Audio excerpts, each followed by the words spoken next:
दोस्तों नमस्कार, कैसे हैं आप सभी लोग। एक बार फिर से आप सभी का स्वागत है आपके अपने चैनल BTF न्यूज़ पर।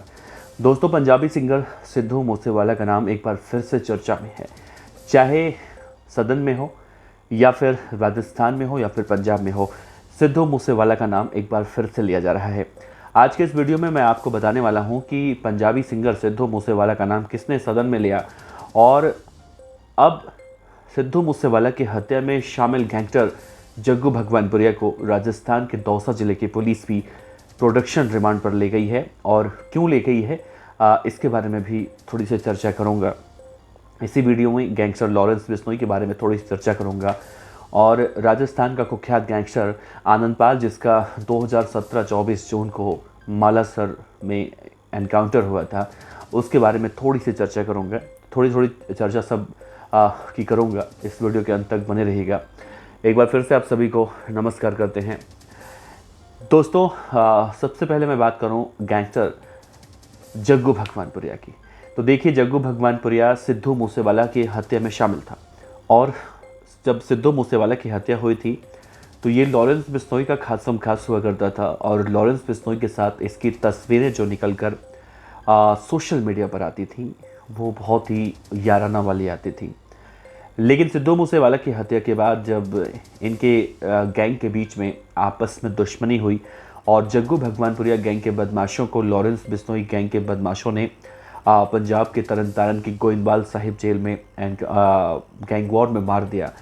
इससे इनके बीच में अदावत शुरू हुई और अदावत ऐसी शुरू हुई कि ये दोनों पहले जो दोस्त हुआ करते थे, एक दूसरे के खून के प्यासे आज के मौजूदा वक्त में हो चुके हैं। अब राजस्थान के दौसा की पुलिस ने गैंगस्टर जग्गू भगवानपुरिया को क्यों गिरफ्तार किया है तो मैं बताऊं आपको। अब से करीब 10 से 15 दिन पहले राजस्थान के मेहंदीपुर बालाजी, जो बहुत ही चर्चित मंदिर है हनुमान जी का, वहाँ पर लोग अलग अलग राज्यों से, अलग अलग शहरों से जाते हैं बालाजी के दर्शन करने के लिए। तो जग्गू भगवानपुरिया ने अपने एक शूटर वहाँ पर भेजे थे। 15 दिन पहले की घटना है ये, मैंने वो खबर आपको बताई थी। तो वहाँ की पुलिस ने उसे गिरफ्तार किया। गिरफ्तार करने के बाद जब उससे पूछताछ हुई तो उसने अपना नाम जसप्रीत बताया और कहा कि मैं जग्गू भगवानपुरिया गैंग का आदमी हूँ और जग्गू भगवानपुरिया के कहने पर किसी बड़े कांड को अंजाम देने के लिए आया था। अब पुलिस ने उसे कोर्ट में पेश कर रिमांड पर लिया और जानकारी बहुत सारी निकल कर बाहर आई, कुछ अंदर जानकारी रह गई।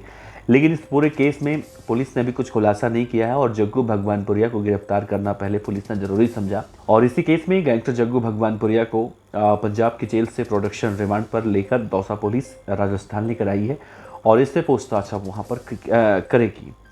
सबसे बड़ा सवाल है कि जग्गू भगवानपुरिया किसकी हत्या करने के लिए अपना शूटर राजस्थान के मेहंदीपुर में भेजा था। इन सब मामलों में उससे पूछताछ की जा रही है।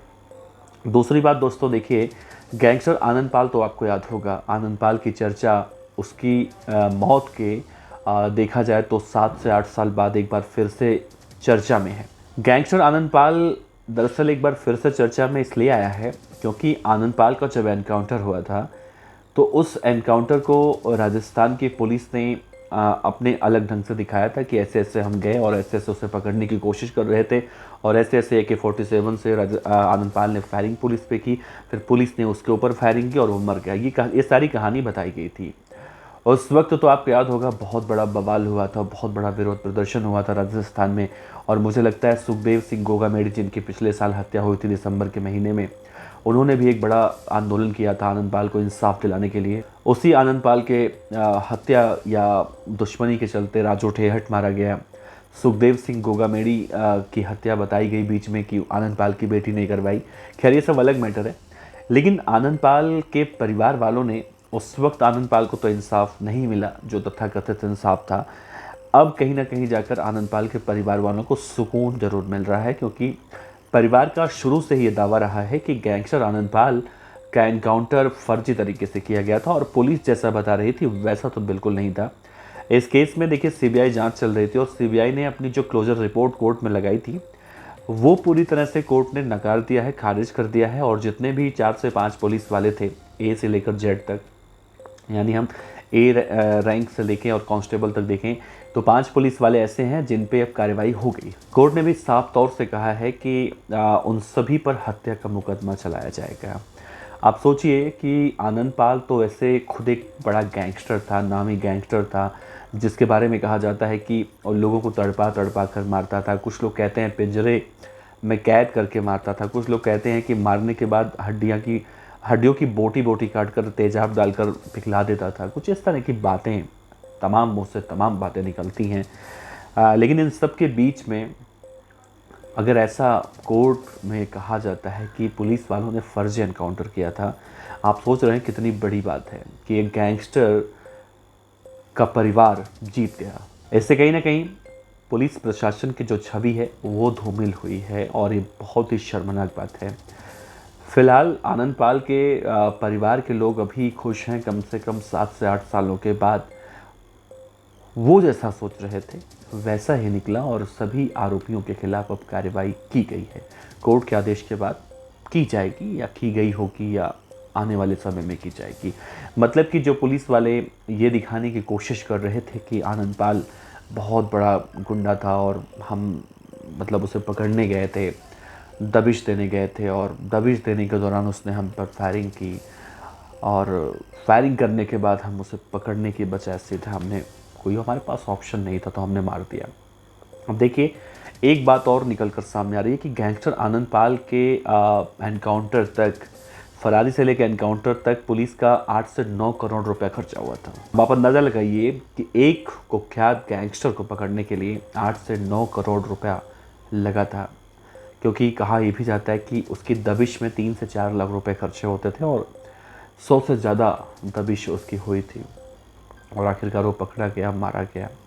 आनंद पाल की बेटी है चीनू, जो इस वक्त दुबई में रहती है और कुख्यात गैंगस्टर रोहित गोदारा के साथ मिलकर वो बड़े बड़े कांडों को अंजाम देती है। ऐसी जानकारियां, ऐसी क्लोजर रिपोर्ट में निकल कर सामने आता है। लेकिन देखिए कहा क्या जाता है, निकलता क्या है। तो फिलहाल जो करंट सिचुएशन है उसके आधार पर हम बता रहे हैं कि चीनू को भी मास्टरमाइंड बताया गया है बहुत सारे हत्याकांडों में, जिसमें हम राजू ठेहट का हत्याकांड अगर देखें तो राजू ठेहट के हत्याकांड में भी उसे मास्टरमाइंड बताया गया है। तो ये दो खबरें जग्गू भगवानपुरिया और आनंद पाल, चूँकि राजस्थान से थे, ये दोनों में हमने जिक्र किया। तीसरी बात जो मैं आपसे बताने वाला था वो गैंगस्टर लॉरेंस बिश्नोई को लेकर है। दरअसल पंजाब के जलंधर और अमृतसर में गैंगस्टर लॉरेंस बिश्नोई की गैंग एक बार फिर से एक्टिव हुई है। एक जगह पर तो उसने फायरिंग की है और डराने के लिए, और दूसरी जगह एक बार फिर से रंगदारी मांगी गई है। इन दोनों की चर्चा थोड़ी सी ब्रीफ में मैं करूँगा अगले वीडियो में, क्योंकि ये वीडियो बहुत लंबा हो रहा है। तो यहीं पर विराम देते हैं और आप इस वीडियो के बारे में, इस खबर के बारे में अपने विचार रख सकते हैं। बहुत सारे लोग कहते हैं कि मैं बहुत धीरे धीरे खबर बताता हूँ और सबका अपना अपना अलग अलग अंदाज़ होता है खबर बताने का। अब मेरा शायद यही अंदाज़ है और मैं ऐसे ही बताता हूँ, लेकिन आप लोग कहेंगे तो भाई खबर मैं बहुत ही तेज़ी से बताऊँगा, जो आप भी शायद जैसा चाहते हैं वैसे ही बताने की कोशिश करूँगा। तो आप सभी का बहुत बहुत शुक्रिया। आप सभी हमसे इतना ज़्यादा जुड़े हुए हैं इतने समय से, तो बहुत ही आपका आभार इसके लिए। मिलते हैं अगले वीडियो में। नमस्ते।